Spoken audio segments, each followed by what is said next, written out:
One of the complex parts of teaching about permanence is that children get their permanence from repeated interactions with the same caregivers over and over and over.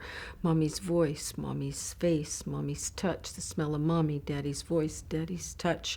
Two mommies, two daddies, one mommy, one daddy. Doesn't matter. The same parents coming and going over and over. And the midbrain of the child builds a pathway that says if her voice is there, her face will come back. Then it builds a pathway that says if she's gone away, but I smell my blankie that smells of her, she'll come back. All of it comes from the parenting, and yet the ability to do what's called take it for granted, to hold permanence, shows up first in child development, about 18 months, about toys, and not even their special cuddly toy. And then they develop the ability to take it for granted that mommy and daddy exist when they're in the next room. So they don't show what's called anxious attachment anymore. They can separate from mommy for little bits of time and not fall apart. They don't rage as much. And it's very hard to understand how it comes from the parent, and yet it shows up first about a toy.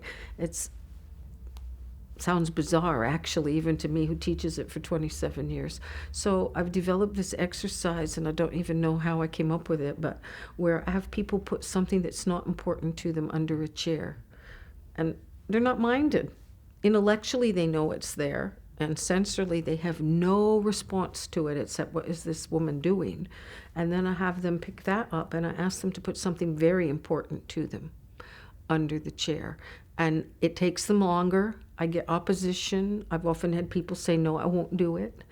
When they do it, you can look out at an audience, which I wish we could tape from the front, because they're fidgeting, they're talking more, their pitch is off, their breathing's going, they're feeling and what I call peeking with their feet. There was a lot of peeking with their feet at the training today. I didn't point out, but it was there. It's always there. They're glancing down because intellectually, they know their item is still there. And what I'm trying to show them is two things.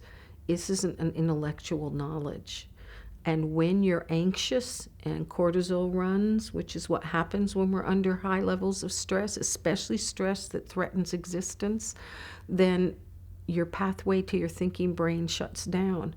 Theirs didn't shut all the way down, but the more important the object, the unimportant thing versus the important thing, they became anxious, and some of them felt breathing problems, bit stomach headache, etc. They had sensations in their bodies, and they were nervous, and they wanted me to let them pick it up.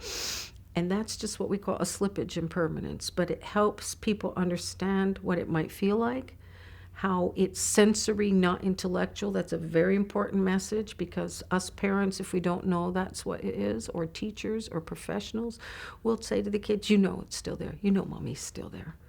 No, there's intellectual knowing, and then there's sensory taking it for granted. They're two different things. And it's different. You're differently able to know something sensorily there. If it's not important to you, it doesn't trigger the need. And therefore, you don't go to that cortisol, so you don't shut down the pathway, so you can take it for granted.